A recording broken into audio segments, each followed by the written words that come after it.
Halo teman-teman, jadi sekarang aku mau ngejelasin soal nomor 4, financial management gitu ya.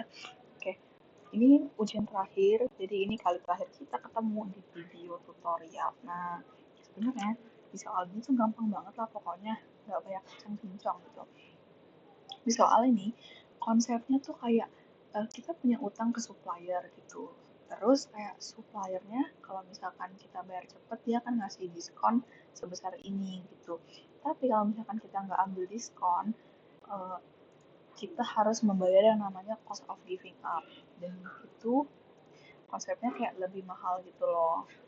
Jadi sekarang kita akan menghitung cost of giving up di awal-awal. Oke, sebenarnya gampang banget sih. Kayak kita tinggal lihat kan di sini 1,5 terus dikali 365 hari dibagi 45 dikurangi 10. Udah gitu doang. Dapat 15,64% gitu. Udah pokoknya gitu doang sama sampai ke bawahnya kalau misalnya ada pakai di sini.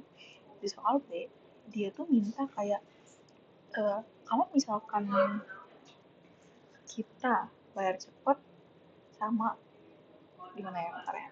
Nih, kita mau ini kan mereka berharapnya kita bayar cepat kan karena kayak kalau misalkan kita bayar cepat kita dapat diskon senilai ini gitu, tapi masalahnya di sini kita nggak punya duit gitu, maka kita mau memutuskan apakah kita akan pinjam ke bank, tapi sebelum pinjam ke bank ini ada pertimbangan gitu loh, yang kayak misalkan nih interest banknya 15% dan cost of giving up-nya 15,64%. Kalau misalkan nilai cost of giving up-nya lebih besar, artinya kayak kita kehilangan diskon sebesar ini, yang mana lebih besar daripada bunga bank, which means kita rugi dong karena kita kehilangan diskon yang lebih besar gitu. Makanya better untuk ambil aja diskonnya. Konsepnya kurang lebih kayak gitu.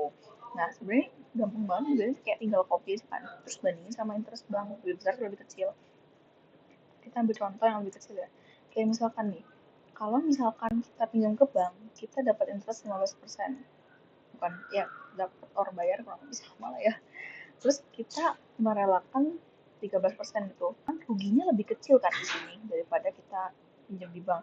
Kalau pinjam di bank, kita harus bayar interest 15% nih. Sedangkan kalau misalkan kita menyerah aja, kita maksudnya kita bayar telat aja, kita cuma kayak nanggung kerugian sebesar 13,69 gitu. Jadi better untuk kita ambil yang bukan ambil, sorry, kita lepas aja diskonnya, karena kalau misalkan kita ambil kita rugi pinjam ke bank dengan bunga 15% gitu. Konsepnya kurang lebih gitu doang sih. Nah, untuk yang soal C, dia nanya kalau misalkan perusahaan ini memperpanjang utang dagangnya waktunya nih, kayak misalkan tadi kan di sini 60 ya, sekarang diperpanjang 20 jadi 80 harian. Nah, sebenarnya sama aja caranya kayak tadi, cuma 60-nya ditambahkan 20 gitu sebelum dikurangkan 15. Ini sebenarnya nggak berhitung hari lah ya. Itu doang deh.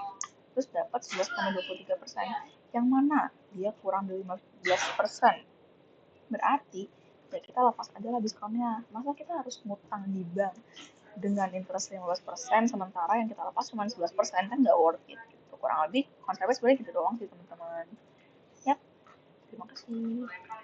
Kalau ada pertanyaan boleh langsung kontak-kontak aja.